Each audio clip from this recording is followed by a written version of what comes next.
didn't get you, Tom, in that. Okay. So the idea is to give the basic steps as it was presented in the text, and then back it up with some quotes from the text. So the first point is to meditate on impermanence. And the quote is, "Why should we meditate on impermanence? To turn our minds away from this life, meditating on impermanence makes us realize that all the phenomena of appearance and existence of samsara and nirvana are impermanent. As a result, the mind does not get caught up in this life." The second point is to meditate on the faults of samsara to turn your mind away from worldly goals. I mean, this is all through a lot of the different sections of the book. He just hits on these points over and over again. And the quote is, "The purpose of meditation on the faults of samsara is turn the mind away from the entirety of samsara." And the third point is to meditate on love and compassion and bodhicitta. And the quote is, "Wishing from the depth of your heart that all beings will have happiness, freedom from suffering, and complete Buddhahood. Then view everything you do as being for the welfare of beings. Have no concern for your own desires, but develop an aspiration of benefiting others as your goal." The next point is to practice the 6 perfections and the 10 types of good conduct. If you give just one thing to a beggar, that is generosity. Giving it in a gentle manner is good conduct. Not generating an affliction, even if the beggar is ungrateful, is patience. Giving it quickly is diligence. Offering the gift without being distracted from love, compassion, and bodhicitta is meditation. Knowing that the recipient, the giver, the gift, and the result are all just a dream or an illusion is wisdom. And another quote, "If you don't practice the 10 good actions, the 10 dharma conducts, or the 6 perfections as your causes, you will not gain Buddhahood, and you will be in great danger of having a meaningless view and be left and to be left with an ordinary mind." The next point is to have devotion to the Guru and pray for his blessings. Rely on a genuine Guru and offer him your body, possessions, and all the good karma you accumulate in the 3 times. View all your faith in an appreciation of the Guru and the jewels as for the benefit of beings without any self-interest. And the second quote, "If your devotion fluctuates, your Dharma experience will also fluctuate and you will encounter obstacles. Your devotion to the Guru must be continuous. Experience and realization depends upon devotion. The Guru creates the path and the realization." The next point is practice meditation by leaving your mind in its natural state, where all thoughts are seen as devoid of reality. And the quote is, "Look at the mind and see that it has no shape or color. It is beyond any identification. All the conceptual elaborations of is and isn't are naturally and spontaneously liberated, and the intellect is not engaged in anything." And the second quote, "Remain in the mind as it naturally is, a state in which all thoughts of perceiver and perceived, self and other, are intrinsically devoid of reality." And the next point is, when the mind is stable, practice the generation and completion stages and meditate on the channels, winds, and drops. And the quote is, "The generation stage is the yoga of meditating on a deity. The completion stage is when you know that the deity is like the moon reflected on water. Both aspects are completed through meditating on the union of the generation and completion stage. stages. This is what brings Buddhahood. And the next point is sort of the stages of meditation. First, there is peace and stability. In the middle is clarity and non-thought. And in the end, freedom from conceptual elaboration. Okay. The next point is seeing all phenomena are like dreams and no different than your mind frees you from attachment and aversion. And the quote is, the inseparability of mind and appearances is the nature of mind. It is therefore an appearance of mind. Meditate knowing your mind is birthless. Even though various things occur and are experienced, meditate that they are birthless. There is no need to fear appearances, for they are your own mind. And also, if you believe that all appearances are real, you will not transcend the three realms of samsara and could become wicked.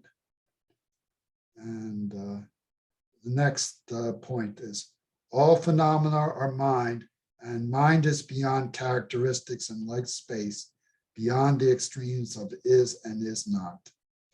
And the quotes are, all phenomena are like the center of pure space.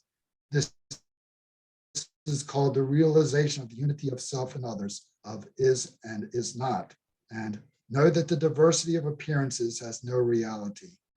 Meditate on knowing the unborn mind is Dharmakaya. Know that the diversity of sensations is also the birthless, empty Dharmakaya. And the final point is, when you realize the nature of your mind and phenomena, and combine that with boundless compassion, that is Buddhahood. And the quotes are, Buddhahood is attained to the Lord's beings. You must practice developing love and compassion towards beings and think, I do so wish beings could become free of suffering and attain happiness. And another quote, you cannot accomplish the path through an emptiness that is devoid of compassion, and you cannot accomplish the path through a compassion that is devoid of emptiness.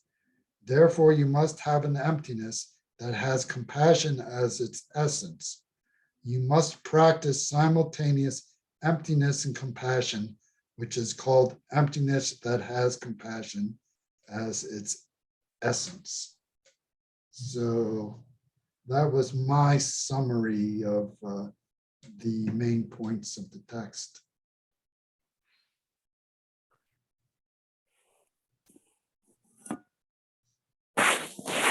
So if you realize emptiness, compassion will naturally be there? No, I don't think it's, let me get the quote again. You need, okay, it's saying you need to accomplish the path through an empty, you cannot accomplish the path through an emptiness that is devoid of compassion, meaning it's possible to have emptiness and not have compassion. But you need to practice an emptiness which has compassion as its nature, as its essence. So you need to combine both compassion and emptiness. It's not enough to think that if you attain emptiness, you will necessarily have compassion, or if you attain compassion, you necessarily will understand emptiness. You have to practice them both equally in order to get Buddhahood.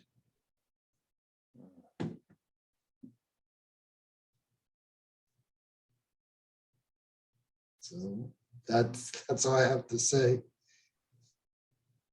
Very good. Thank you.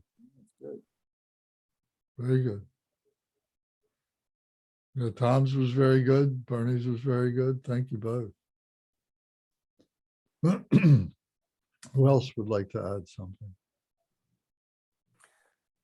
Well, like I was saying last time, I went through the chapters and I noticed at the beginning of each chapter for the first paragraph or two, Gampopa talked about how it's necessary to give up all distractions and just focus on the Dharma practice. You know, I mean, I think we need breaks, but like do some practice, do some study, do a different practice, take a break, you know, and it's a good way of life. And it really, I think, deepens the Dharma. in the mind stream.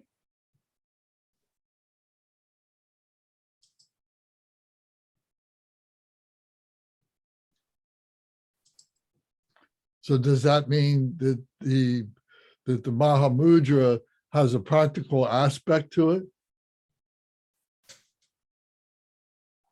I don't know, Lance.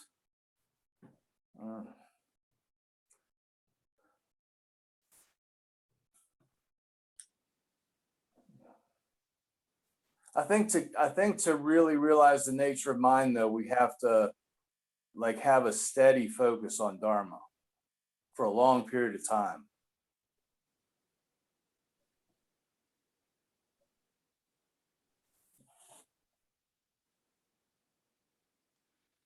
Okay, thank you.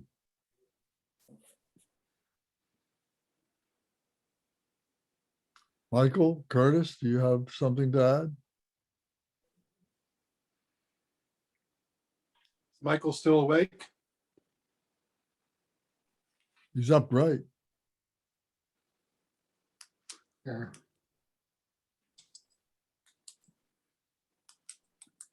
Michael, I'll let you go first unless you need to take a nap. Is he tired? Your microphone is unmuted, but we're not hearing you. I think he's out. No, he's moving. He's there. Can you hear us, Michael? Nod your head.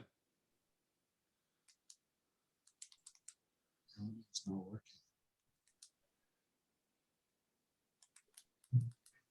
Oh, There you are.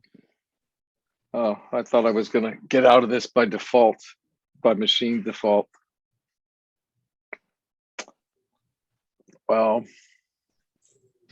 yeah, I am half in a daze, but that's not a bad place to be when contemplating a text like this with Mahamudra as the first word, and contemplating this masterful section called A String of Pearls. So although my deep thinking probably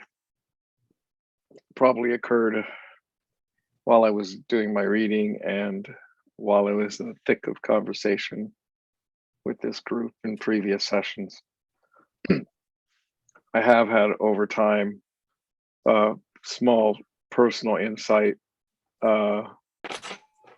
with regard to the concept of a string of pearls. And as I think, as we find in the jewel ornament, sometimes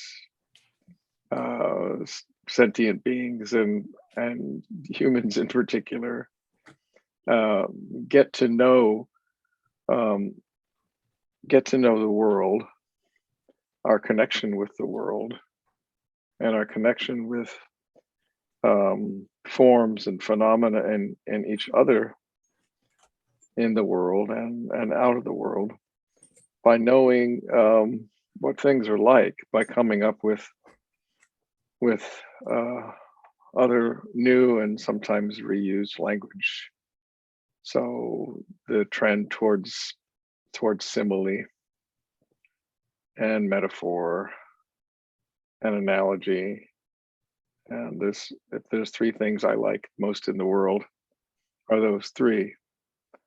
So I look at a string of pearls in my head, and what I see is, first of all, the string, and the string is a circle, because in order to hold the pearls together, it needs to be tied. A circle is a geometric and a very mystic symbol with all sorts of mysterious math describing spheres, and even math that's mysterious to me describing the circle. And the circle, it implies not only a completeness, but a sustained path. The circle is made up of a lot of points, but there's no point where it's not the circle. We're not in the circle. And for me, that sort of describes um, a perspective in which there's no duality, no concept, when every point that makes up a circle is has an equal chance of being every other point on the very same circle, while being exactly the substance of the circle. So in addition to being sort of rich with calculus, there's a touch of quantum gravity in it.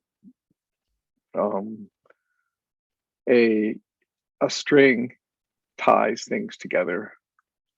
It holds things in place, and it allows whatever rides the string to bound with other things, to be on shared boundaries with the other things that ride the string. So I see the string as vehicle, and I look at pearls and imagine where pearls came from, and why we might talk about pearls of wisdom, and how that reaches into the story of the pearl, and how that might connect with that which ties the pearls together, and that which speaks about the whole that the string passes through. So I'm pretty sure everybody knows how a pearl is made, but in an oyster, the smallest speck of matter is embraced by the inside tissue of the pearl, of the oyster. And then over time, filtered the water that moves through there, the water of the ocean, and sometimes fresh water, I imagine,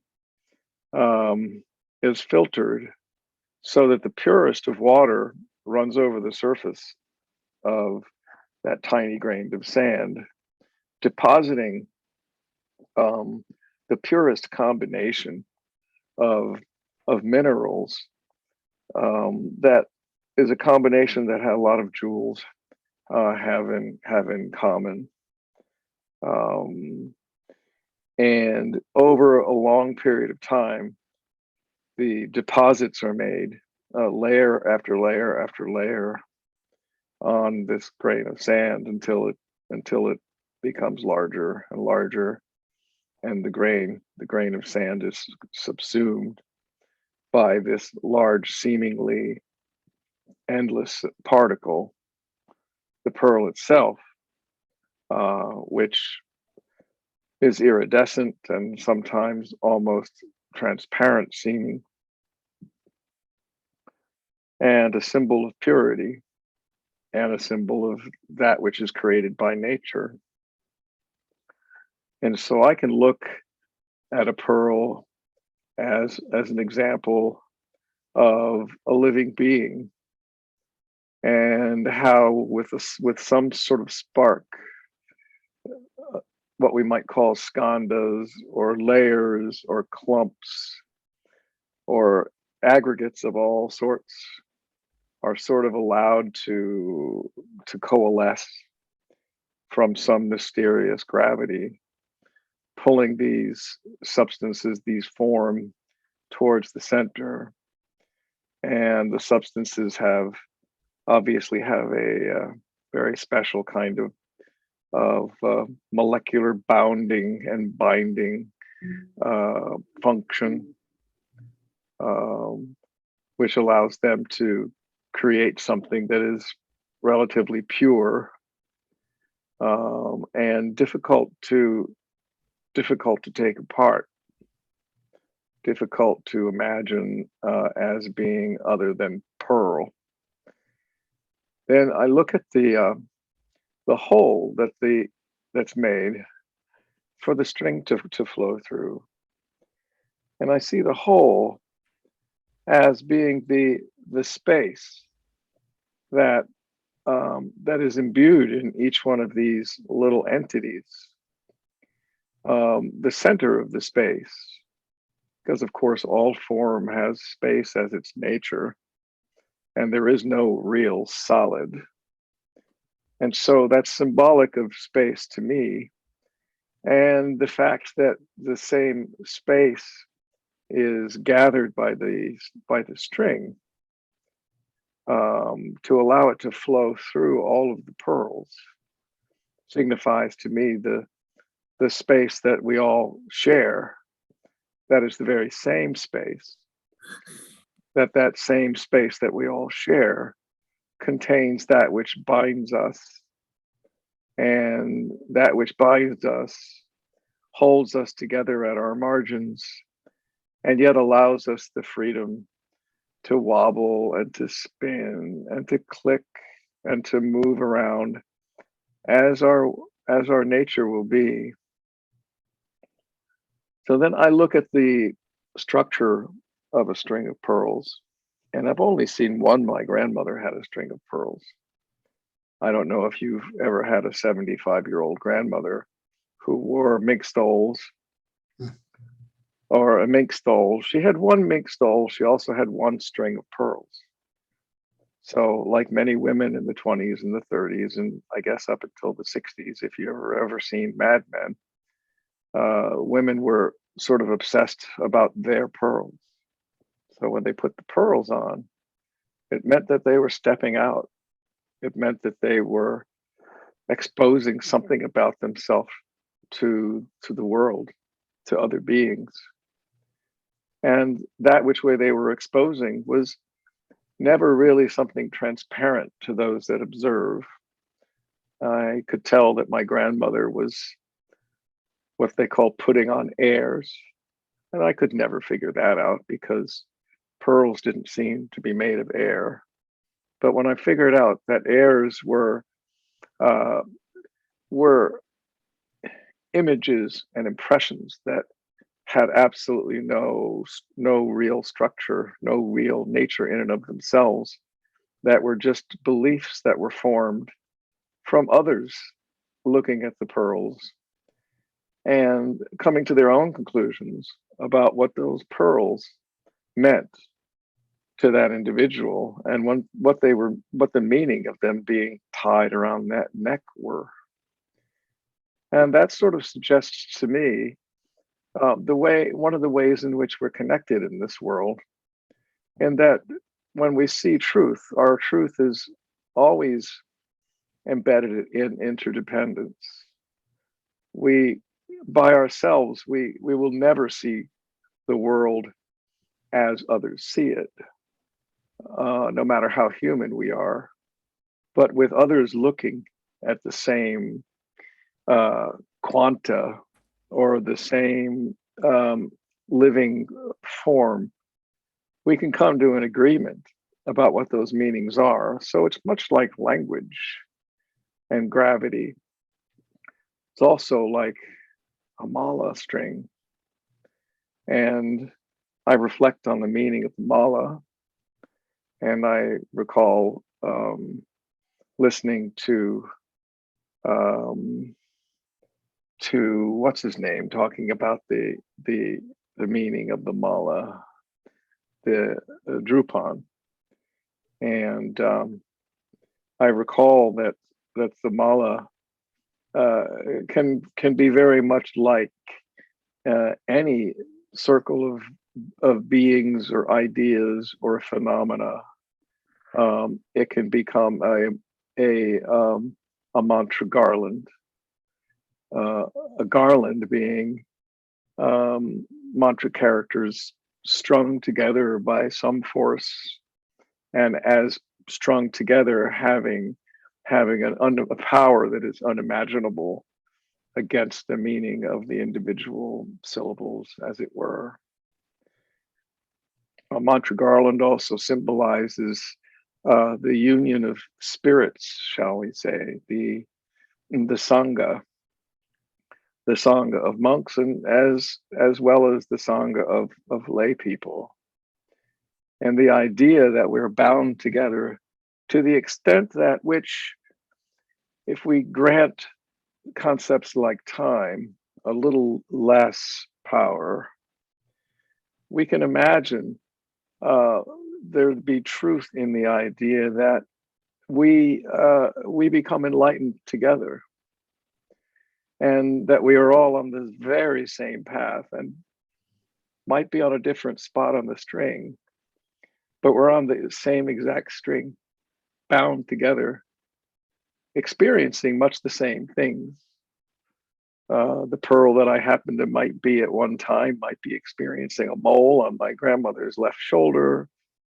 Tom might be experiencing the cleft of a breast. Bernie might be hanging out in the back.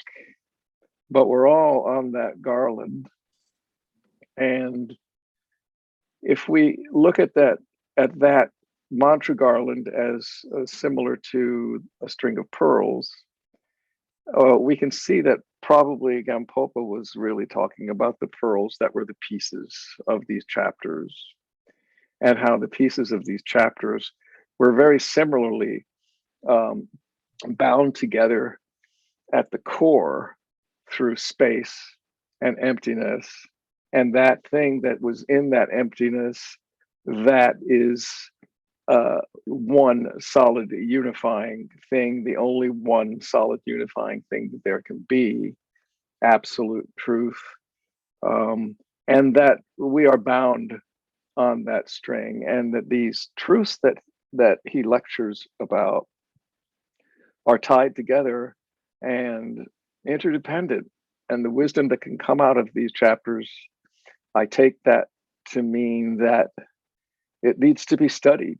The string of pearls needs to be examined as a whole, as the entire string, as the pearls, as the aggregate, as the wearer, and as the observer, in order to really understand how these sections truly interact with each other, the energies that are exchanged, the sections that are repeated, reiterated, the suggestions that are made, and the stories that are told are meant to inform the whole and all of the parts and pieces. So when we begin to know this one work, we get to know what wholeness is. We get to get a glimpse of what it's like to have a moment of understanding of exactly how all of this complexity fits together and clicks together in an instant that is a flash of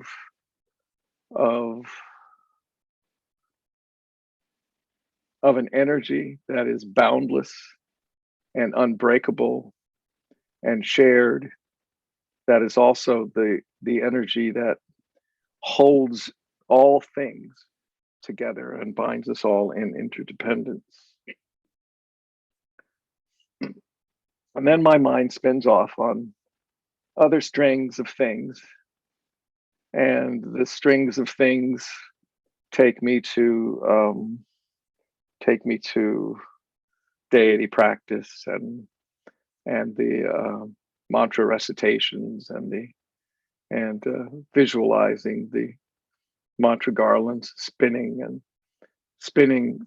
around our heart chakra, and spinning around us, and spinning around each other, and then spinning off into the world, with everybody sharing the same spinning and the same light flashing off of each pearl, and then spinning off into space, into realms where time and space are different, and where there are countless living beings, may they be sentient in our definition or not, that are sharing the exact same space, and in a sense sharing the exact same experience on this path to illumination, enlightenment, at the very same time. And then beyond that, the light streams out to a space where there are no more of these things. There are only the Buddhas that that are no longer attached to our world and no longer attached to anything. And that light and the love and our acknowledgement and our understanding of the mantra garland reaches them in a space and a place where there's no time, there's no problem, there's no division. There's only that which ties the pearls together, and that's pure love, compassion, loving kindness, and equanimity as the experience. That's what I gather as a surface view, because that's how my head likes to understand things from the title down. That was very good. Thank you very much. That was very visionary. I'm going to sleep now.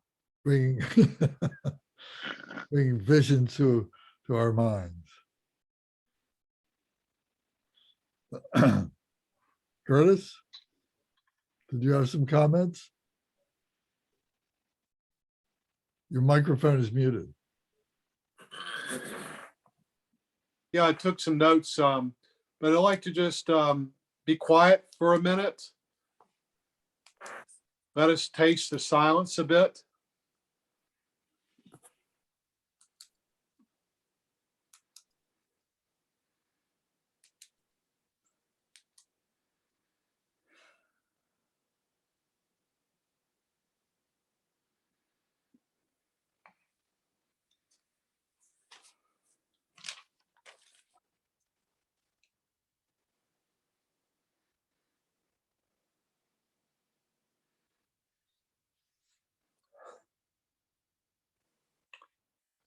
When Lance proposed this exercise, I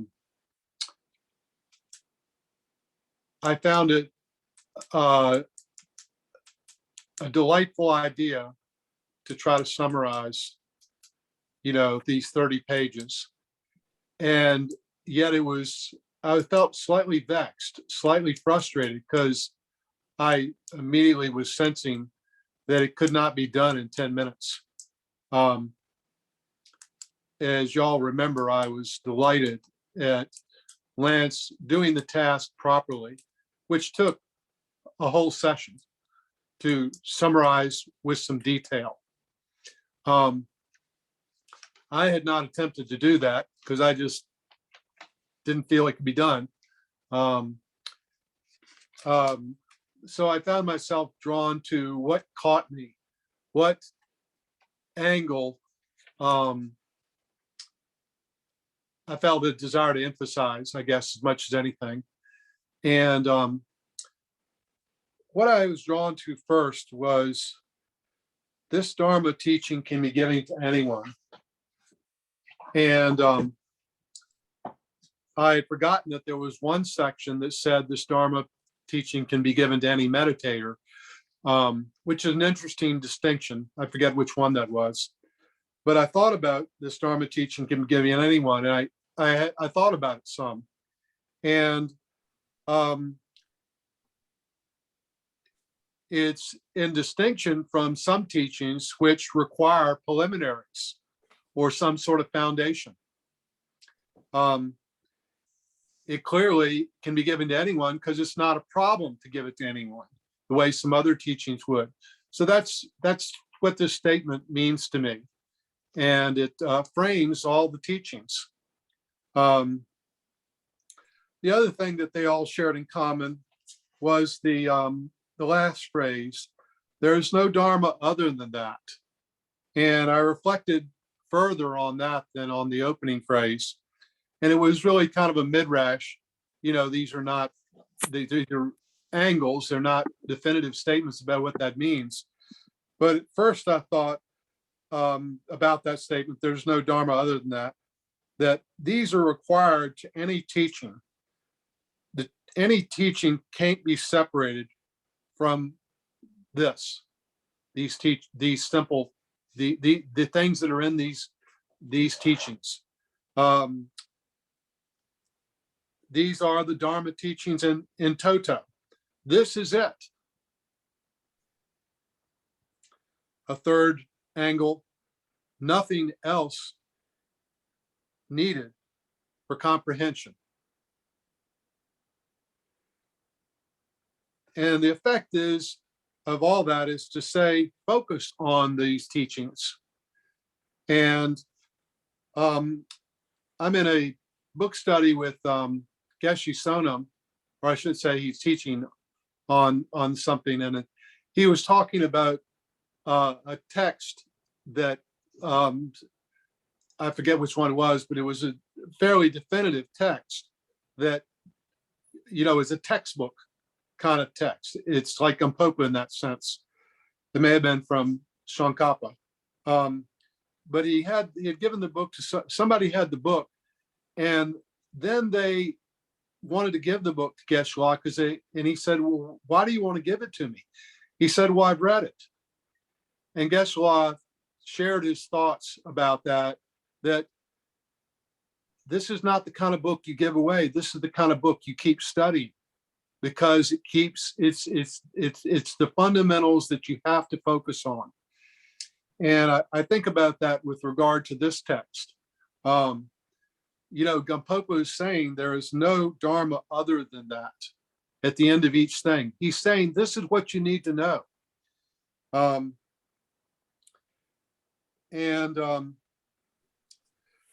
So what are those things? People have talked about them. I'm just going to name the ideas. Bodhicitta, guru and the devotion of the guru, the accumulation of merit, the bodhisattva vow, the Buddha, concentration on an object, non-meditation, birthlessness. And what I think about Gampopa's words are, he's very creative with saying some of the same things different ways. But he's not nearly as widely varied in his metaphor and his images as the poetry of Milarepa, the spoken word of Milarepa. Gampopa is much more direct and precise in his language. And while he has different ways of saying things, they're fewer, and I think they're more precise, less poetic flourishes. And so we've heard it all before. To chase after different ways of saying things can have merit, but it can also be just chasing after pretty words. Instead of absorbing the words that we need to absorb.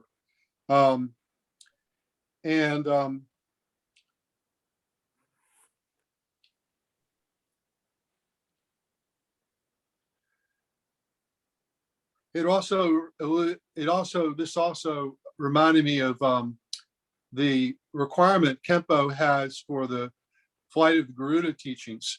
And for those teachings, you needed to have a foundation in the Dharma in order to be able to take in those teachings properly without taking them in an unbalanced way, without the fundamentals.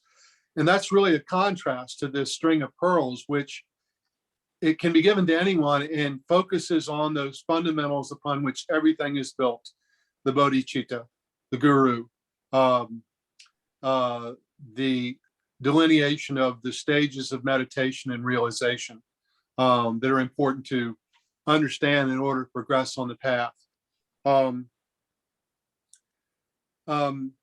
I felt very fortunate that I had the 7th section. I think, I'm not certain of this, but I think that the 7th section covered things perhaps more comprehensively in terms of the stages of the progression on the path than perhaps anywhere else, though they were alluded to many times and not incompletely.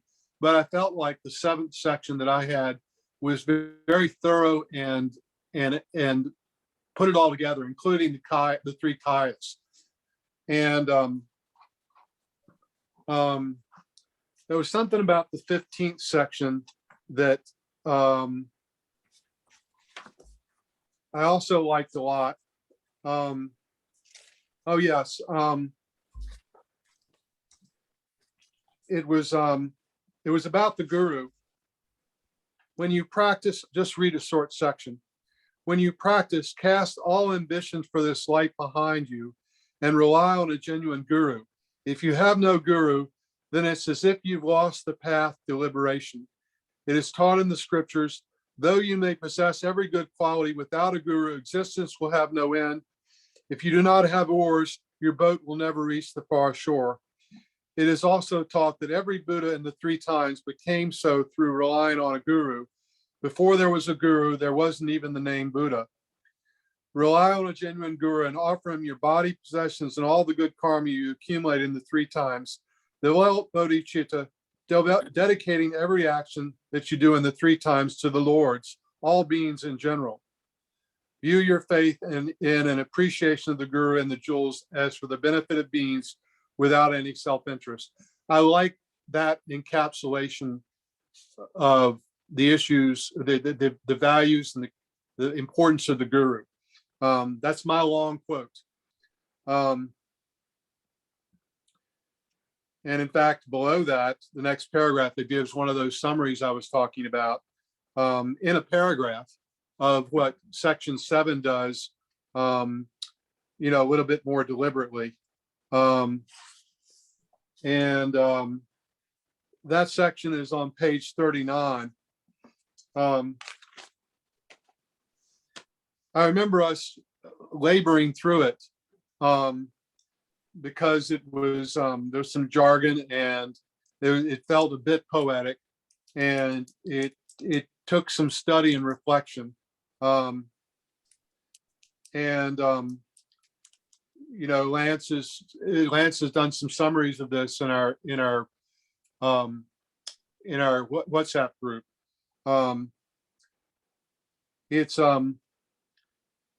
I don't think it's just because I did it. I really think it was a special section, but it's a little long to read, so I'm going to skip it.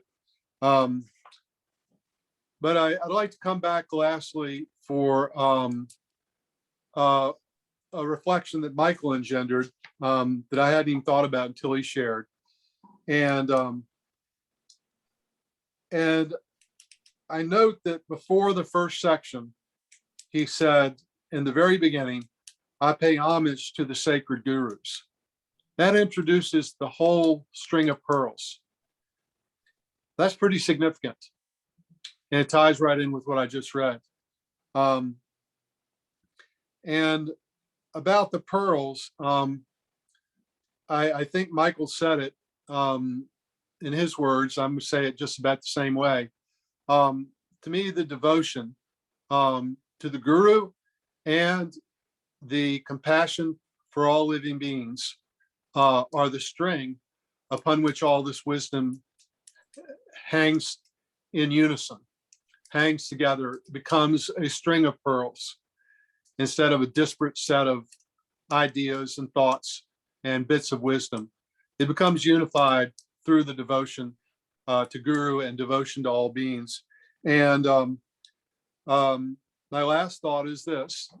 When my mother was dying, when she was indeed in a nursing home and she was in serious decline after my father died, she died 5 months after my father. We finally got around about 3 months after my father's passing to having the memorial for him when mom could go, was up for it. It took 3 months for her to kind of right herself enough to be present. And she asked me to get her pearls, and she told me where to look for them. And I think I brought her several strings of pearls, and she quickly picked out the pearls from the fake pearls. See, these are the ones I want to wear. And my mom only lasted 2 months after that memorial. And then about 4 months later, when we were dividing up the estate, my brother chose to have the pearls among the things we divided. And I had forgotten that I had put a little piece of paper with the pearls that my mom wore in the little bag they were in. It said, "These are the pearls my mom wore at the memorial for her husband." And so string of pearls is a potent metaphor for me, given that memory about a string of pearls that was very significant, in my mom's final days. And with that, I'll just say it's been wonderful. Yes, indeed. Thank you all very much. I must say that, to me, the guru has always meant the great guru that is expressed in each one of you and in all people that I meet. I see the guru everywhere. I have great teachers who are able to stick their finger in my eye sometimes, but I learned something from everybody. Everybody is my guru. And I think that when I first really got introduced to Tibetan Buddhism through the Dalai Lama's initial autobiography, Compassion in Exile, and reading that book, tears came to my eyes over and over again. And I realized, what I came to recognize or realize was that there was something really special about Tibet and the Tibetan people and so on, that there was a gift there. There was a gift for the rest of us, who live on this planet together and so on. And as Michael was introducing his take on all this and everything, and I had a moment of the same, kind of thought about the string of pearls and so on. And it makes me remember that Tibet was actually ocean floor. It's actually the newest of the mountain ranges on this planet. How would the Tibetans know about pearls? Through the merchants that would trade and so on like that, but was it indigenous to the area? But they have coral and they have turquoise and things like that that would have been found on the ocean floor. And whether or not they found pearls in their soil, I really don't know. But it's an interesting metaphor, isn't it? That it's like the lotus. It rises up out of the pond, the bottom of the water. And now this whole landmass has risen up. And the lotus flower is all the Tibetan people, all the Dharma, the Vajrayana that has been, become synonymous with the Tibetan Buddhism and so on. And it's a true gift to the world. And so for that, that's what that invokes to me. And I still think that even the poor people, the everyday ordinary people who are born in Tibet and who live their difficult lives, do it with joy, do it with love, do it with compassion and so on. And they don't need all the stuff that we have. They don't need that. They didn't want that. They weren't looking for that. They were happy where they were. They were probably closer to nirvana than we are, with all the things that we have and all the books that we have and so on. They were born into that. They were able to express that in their everyday lives and so on. So thank you all very much. I think it was really great. Yes, Curtis. I forgot one simple thought. I was talking about there's no other Dharma than that. And Geshe Sonam's, why would you give back the textbook that summarizes it? You just keep using it. And it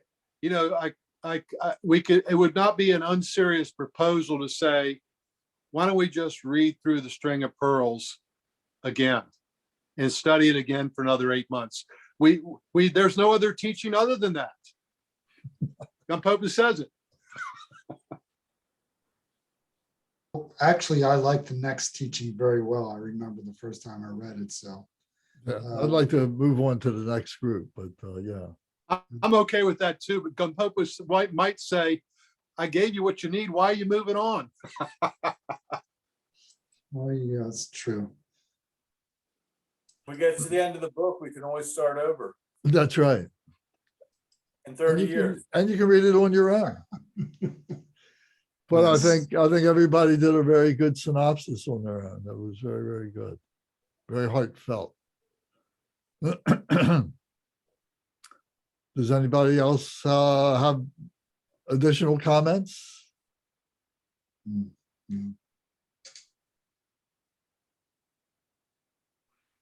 Okay, well, we miss Adrian tonight, and he did receive a message earlier in the week, that we had to remind her of tonight, but I know, his business is, family and stuff like that are things that he has to deal with too, so.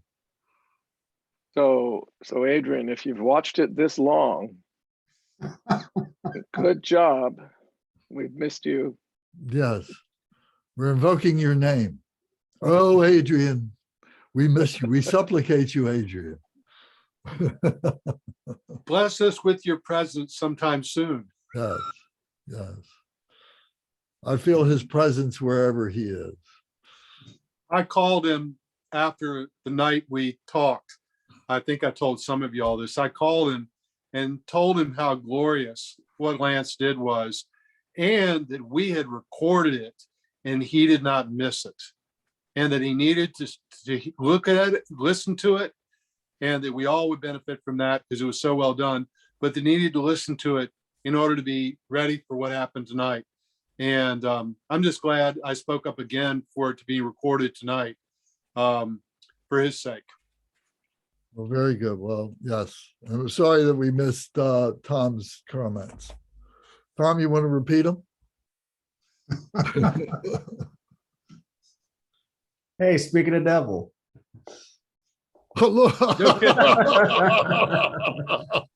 We were supplicating you, and he materializes. Thank you, brothers. I didn't forget about it. I just had to climb 5 trees today and just got home. Oh, Monkey We man. did record this, Adrian, except for Thomas's comments. Thomas, can you give us the Gampopa of Gampopa of Gampopa? That is your comments summarized. Well, it summarizes how we should be, how it is, how it will be.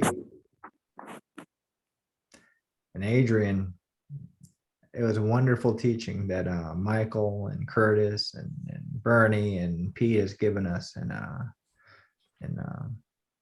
hopefully you will give us a wonderful teaching as well tonight. You still have time. And you have the benefit of not knowing what I said. I mean, what we all said. That's Oh. fine. We still have a few minutes. I mean, Adrian, did you prepare anything that you wanted to speak about, or just talk extemporaneously off the top of your head from your heart? Yeah, no, I did not prepare anything. But I do want to say that I listened to the other summary that you put together for us, Lance, and I want to say that was amazing. That was great. And I'm glad that Curtis had the idea to record that, because I'll go back to it and listen to it again. So that's what I wanted to say from my heart. Other than that, it's just been one thing after the other. Not that I want to complain, but life is full right now for me. And but what I was telling Thomas though is that I'm happy that I'm back with my practice. Just kind of like resuming the non-dro and being able to do that every day. That's one thing that I'm very happy about, just being able to put the practice. And that's it for me. Well, very good. Well, I hope you listen to tonight's session, because everybody really expressed themselves beautifully, and you'll enjoy it. That fun. Adrian, I'd love to hear you make an attempt at your thoughts on the string of pearls. It's going to be very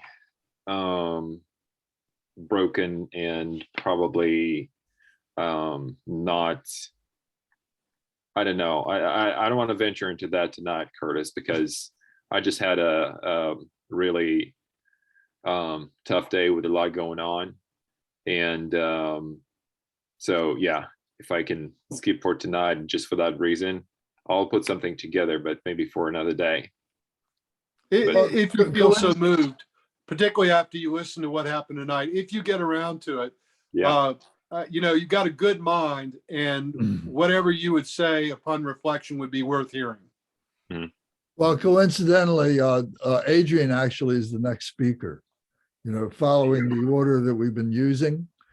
So I believe he would be the next one, because Bernie was the last one. Then we went into this review thing. So if Adrian is able and would like to do that, to prepare something for our next meeting, you can start with the review of the string of pearls, what it means to you, and then lead into the second chapter of the Mahamudra book. And, it's not, this is a relatively short section, and it doesn't have any kind of breaks in it. It's not, sectioned off like Gampopa's string of pearls was.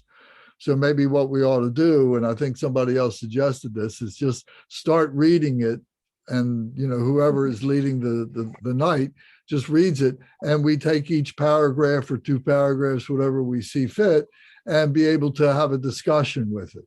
And then, like we did before, and then the next person the next week after that picks up where we left off. So it becomes this organic thing, so to speak, to just flow with it. So if that's okay, does anybody have another suggestion the way you'd like to proceed with this next chapter? Sounds good to me. Sounds I good. agree. Okay, great. We're basically doing what we did before. We might have tried to finish a section of Gampopa, but if we didn't, we just took another week. We didn't Correct. rush through it. Correct. So the next time we get together is going to be the 17th, in 2 weeks.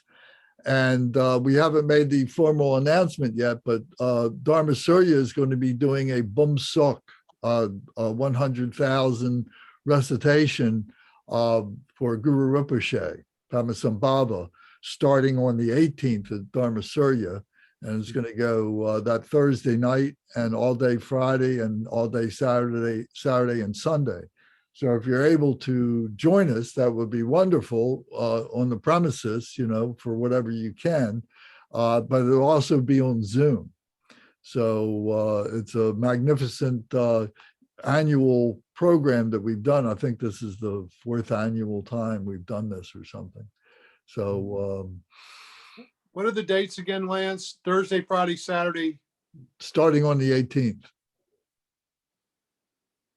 Okay. Starting on Thursday, the 18th in the evening time Through the 21st. through the 21st. And I've also asked Kempo that not this weekend, but the following weekend, to have to let people know from our groups, our Zoom groups, that if you would like to come and we can have a meal together with Kempo at the center, and a number of people haven't been to the center that are on the 101 program that we have, and the Bardo Total program that we have. So it would be an opportunity to meet him and maybe make requests for any refuge or teachings that they may want, and so on, so that It's one thing for us to talk about it, but to actually make the request to the Lama means a lot to them. So that'll be the next weekend, the following weekend, after this weekend. Are they going I to guess have? that'll be the weekend before Thanksgiving. No, it's going to be, well, the Bumsock is the weekend before Thanksgiving. But what I'm talking about now is to come and meet Kempo would be the 13th and 14th. The 13th and 14th. Okay. Adrian, you were saying something? Oh, sorry. Are they going to have what is that called? The barley thing, sampa? Is that right? The Bumsock? No. You said they're going to have some traditional Tibetan meal. Is that right? Or No, I was just saying just to have a meal, share a meal with Kempo. Okay. We could just all be at the center, and people that want to come that haven't met him. I mean, for 2 years we haven't really been in the center, almost 2 years. So a number of people who have been on Zoom with us haven't been to the center or met Kempo, even people that live in the neighborhood of Dharmasuriya. I was thinking of those barley, what do they call that? The Tormas? Not the Tormas, but what the people were eating in the movie, the salt people from Tibet. Yeah, the Sampa. Sampas, that's right. There you Yeah. go. And they Okay. make those. They make the little round cones, Okay. and they kind of decorate them a little So bit. yeah, And that's part of the Bumsock soak. right. Okay. That's the Bumsock, as I said twice. Bumsock means 100,000 recitation offering. And a Gana chakra, a sharing of a meal. Hey, I'll pick you up, Adrian, if you want. Yeah, please. I'll pick you up, man. Swing by and pick up Amanda while you're on the way. Sure. And then you can cut over. Then you can cut over and pick up Zara. Sure. Oh Well, yeah. maybe- It's just, Why don't you just have them all come to Adrian's house, just tour and that the way house. everybody you meet in one place. I can pick them all up, not a problem. Start Alabama, go to Georgia, South Carolina, Okay. go to tour the South. Yeah. And Tom would do it. And Tom would do it too. Oh, yeah. You tell me, I'll be there. Uh-huh. Lance, are you going to be doing movie on this Saturday? Yes, Okay. I'm going to do the Brilliant Moon. I'm going to send out a message. It's the story of Dilgo Khyentse Rinpoche. Oh, wow. So it's a very, very good documentary of his life. And while we're on the topic of movies, is the movie Himalaya on YouTube? I don't think I found it. No, I was don't trying know to that see it is. I don't know that it is. I've got the DVD. Could you bring that just in case I get curious about it, since I couldn't come last Saturday? Oh, you mean this weekend? Yes. Okay. It sounded really good. I think I saw some reviews, which is probably why it wasn't on YouTube. It still, can draw people's attention enough to rent it. All right. I'll make myself a note to remind myself. I did gather up the music for you folks, right? Oh, yes, that's right. Naturally, there's no real complete songs, but there's, minute and a half, minute and 3/4. It's beautiful stuff. How did you do that? I found on IMDb and through somewhere else, I found the individual cuts. So I just downloaded the individual cuts, and then And they're complete songs or just parts of them? well, they're all just parts. They were designed specifically for the scenes that they were played behind. So I think the longest one is about 1 minute and 3/4. Yeah, So they are complete then. they are complete. Yeah, the complete set of sounds, the soundscape by that, by the sound designer. Okay, All right, well, great, everybody. Thank you all very much. Thank you, Lance. Lance. By the virtues collected in the three times by myself and all beings in samsara nirvana, and by the innate word of virtue, may I and all sentient beings quickly attain unsurpassed, perfect, complete, precious enlightenment. May the teachings of the great Sri Kompa Ratna Shri, who is omniscient, Lord of the Dharma, master of interdependence, continue and increase through study, practice, contemplation, and meditation until the end of samsara. Om, ah, hom. Om, ah, hom. Om, ah, hom. May my body, speech, and mind become inseparable with the body, speech, and mind of all the enlightened ones for the benefit of all beings. Okay, gracias. Muchas gracias. Muchas gracias. a ti. Muy bueno. Just, Muy buen. Ciao. Ciao. Where's the list? Mucho Mahamudra. Mahamudra. Good night, guys. All right, good night. Thank you all. All right, everyone. Good night.